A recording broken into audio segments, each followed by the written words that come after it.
Hello বন্ধুরা, কেমন আছো তোমরা সকলে? আমি মোটামুটি ভালো আছি। আজকে তোমাদের সাথে নিয়ে চলে এসেছি একটা নতুন ভিডিও। আর আজকে দুপুরের লাঞ্চে আছে, এখানে রয়েছে যে মাছের ডিমের বড়া, এখানে রয়েছে টমেটো, এখানে রয়েছে পেঁয়াজ, আর এখানে আছে লেবু, আর এখানে রয়েছে গ্রেভি, তার সাথে রয়েছে সাদা ভাত, আর এখানে রয়েছে এই যে দেখো মাটন। হ্যাঁ, এখানে রয়েছে আজকে মাটন। তো মাটন ভাত আর এই সব। তো চলো আর বেশি বকবক করবো না, খাওয়াটা স্টার্ট করি।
তো বন্ধুরা, খাওয়া দাওয়া তো কমপ্লিট হয়ে গেল।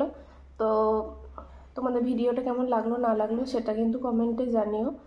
আর নতুন বন্ধুদের কাছে আবদার রইল যে আমার পরিবারটা তোমরা একটু বড় করো, আমার পরিবারে এসো, আমাকে সাপোর্ট করো। আর যদি আজকের ভিডিওটা তোমাদের সকলের ভালো লাগে তো প্লিজ একটা লাইক করে কমেন্ট করে যেও, আর প্রচুর প্রচুর শেয়ার করো, আর আমার চ্যানেলটাকে সাবস্ক্রাইব করে দিও। তো আজকের মতো এই পর্যন্ত, দেখা হচ্ছে নতুন একটি ব্লগ নিয়ে। ততক্ষণ ভালো থেকো, সুস্থ থেকো, টাটা বাই বাই।